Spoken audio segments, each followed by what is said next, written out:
Sahabat-sahabat semua, suatu hari Socrates, sang filsuf terkenal itu kedatangan seorang temannya. Si teman dengan antusias hendak berbagi sebuah cerita kepada Socrates.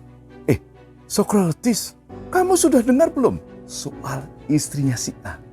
Socrates dengan antusias menanggapi, oh ya, gimana ceritanya? Sorry, salah. Socrates diam. Kemudian setelah berpikir sejenak, ia bertanya kepada temannya ini, apakah kamu yakin bahwa cerita yang akan kamu sampaikan ini benar? Si teman berpikir sejenak. Ya, saya dengar dari si Anu. Oh, Socrates memotong. Jadi kamu tidak bisa memastikan sendiri kebenaran cerita ini. Oke, kalau begitu pertanyaan yang kedua, apakah cerita yang akan kamu sampaikan ini adalah sebuah cerita yang baik? Si teman ini merenung, dia pikir-pikir, terus terang ini sebetulnya cerita yang kurang baik soal istrinya si A. Socrates menjawab, jadi kamu hendak menceritakan suatu cerita yang kurang baik tentang seseorang, tetapi kamu tidak meyakini kebenarannya. Sekarang pertanyaan terakhir buat kamu, apakah cerita yang akan engkau sampaikan ini berguna? Lagi-lagi teman Socrates ini merenung, apa ya kegunaan cerita ini buat Socrates?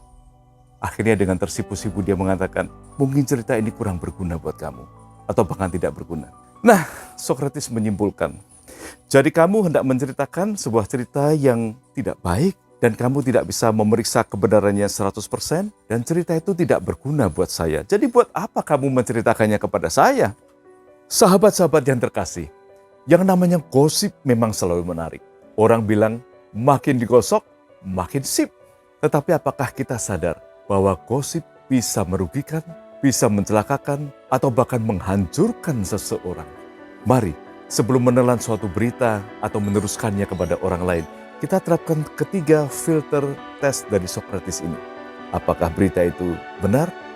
Apakah berita itu baik? Dan apakah berita itu berguna? Saya kira kita perlu menerapkan ketiga filter ini secara bersamaan sekaligus. Suatu berita mungkin saja benar, tetapi jika hal itu merupakan sesuatu yang buruk, kita perlu pikirkan apakah berguna kalau kita meneruskan berita yang tidak baik ini kepada orang lain. Apakah kita akan membawa perubahan ke arah yang lebih baik atau akan memperburuk keadaan yang sudah buruk?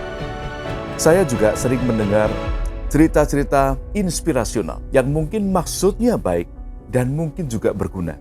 Tapi sayang, tidak benar. Artinya fakta-faktanya ketika diteliti tidak sesuai dengan kenyataan yang sesungguhnya. Saya kira kisah-kisah inspirasional seperti ini walaupun diceritakan dengan niat yang baik, tetapi akan kehilangan maknanya ketika kita ketahui bahwa ternyata isinya tidak benar. Semoga kita semua dapat terus menebarkan kebaikan setiap hari. Saya Abraham dalam kasih sehari-hari. Sampai jumpa.